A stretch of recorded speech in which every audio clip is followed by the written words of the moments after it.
Super excited to announce something that I haven't ever offered before. We're going to be doing it this summer. It's a 2.5-day retreat in August, and it's called the Business of Art Immersion.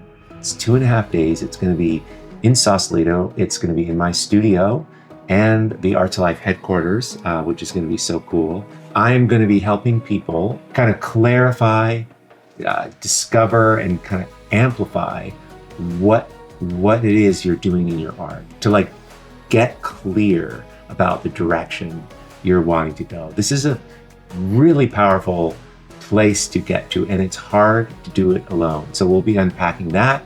I'll be sharing with you my social marketing system. It's an authentic, really fast, authentic way to capture, repurpose, and catalog and create promotional content. I'm talking about reels, ways of doing this, a whole system that is congruent with art making, that gives you energy, that doesn't feel like a chore, that feels like you, that can help put your art out into the world. We'll be going over pricing, all kinds of stuff. It's going to be amazing. We're doing a special artist event dinner.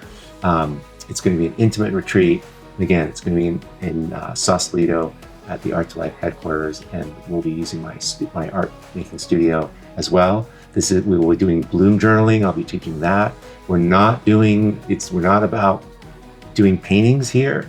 We'll be looking at your work. We'll be diving in and helping you diagnose, understand what you need to do next, how you need to keep this energy going, and where you're taking this work. So cool, so important. So there's a link down below, so check that out. And I'm super excited. I hope some of you are at that stage where you're really ready to take your art and bring it out into the world, but be able to do it in a sustained way that actually gives you energy. So the longer I make art, after years and years and years of making art, I have come to the conclusion that at the center of everything in a life that feels amazing, is your art. It's the primary driver of all your energy. So let me explain. I coach around this idea that when we feel more alive, we become more alive, we feel more alive when we are involved in the things that we love doing.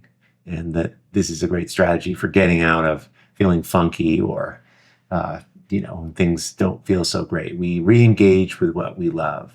And art, for us, is one of those things. And that's why when we're not making it, things get weird and hard, and why it's so important to learn how to do it in a way that keeps us on track. I mean, making art that we truly love is incredibly energizing and gives you so much juice. And so that feeling alive state is when we are feeling like the best versions of ourselves. We have so much more energy.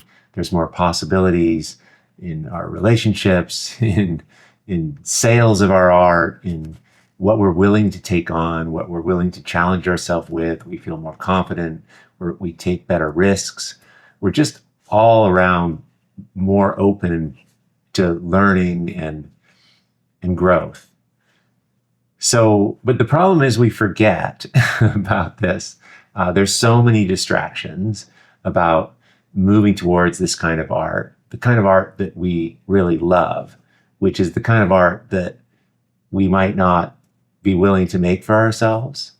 I know for myself, it took a lot of years of working in ways and making art that I thought I had to make, or I thought other people wanted me to make. It's quite a thing to really give in to what you want to do, what you want to make. It's that kind of art that fills your soul, that gives you energy, that is so powerful, that's so life-changing.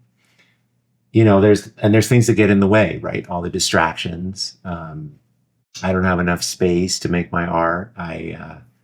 There's tons of excuses. I'm not, well, and the one that I've seen a lot lately is, and this is sneaky, that you're involved in making art, but you don't feel you're not truly free in it, because there's some part of you that doesn't yet feel, that you can expect that you're entitled to that you should be happy with what you have. for many, many years, I did art, I did illustration, and that was as close to personal art as I could get. I didn't believe I could really have the dream, but I could get close.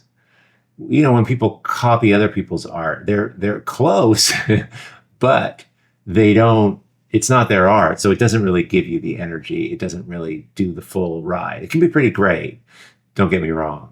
I remember once I had somebody copying me, and I actually confronted them because it was just an outright steal. It was crazy. And, but what I said to him might surprise you, because it wasn't that I was protective or I was trying to stop him particularly, but it was more like, God, you know, you're doing this art, you're going through all this trouble and you're copying me. You're just completely, it's like my work. I was getting calls, people, you know, this guy was selling his work as much as I was. I think some things were even more popular than mine. I mean, it was crazy.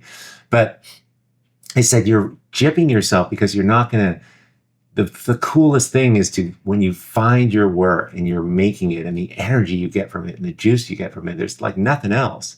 And you're not going to have that because you're kind of doing something that's like, it's not yours. And nobody should miss this. You know, I tell you the story because at the center of everything that is strong and positive and possibility is our art. It's not so much about the art, the artifact, the result. I mean, it is. We obviously want to make the art great, but there's a couple things that I just want to remind you about that are why it's so amazing to make this kind of art, to really go for it and make art that feels like you. And the first is that it's who you get to become, that you have to become in order to make that kind of art, right? We have to become more connected to who we authentically are, which is incredible. And that's how you get that kind of art. So you get that as a bonus. I think it's more valuable than the actual art that you're becoming, moving into this way of being with work that's more and more like you. It does generate incredible art that becomes more and more valuable, but it's who you are and who you become as a result, which is so great. The second thing is the energy that you feel, the aliveness that you feel when you're engaged in it. What it gives you is an overflow of energy. And this idea that, oh, you're so energetic, you know, it's not, some people are energetic and some aren't. We as artists, we create our energy. And this has taken me years to understand. But we create it through our art. But it's got to be the right kind of art. So I hope, this is a little rambling, but I hope something of this, it drops through today, because the stakes are high to make the work, to chase the work that you really love. Like that's a life-changing, incredible pursuit in a lifetime. Let me know in the comments, you know, what you needed to hear today. You know, like what piece of this I hope was helpful for you, or maybe just kind of re-engaged you a bit more in your work. All right, you guys, thanks so much for being here, and I will talk to you soon. I hope you get out and make some art today. Okay, thanks so much.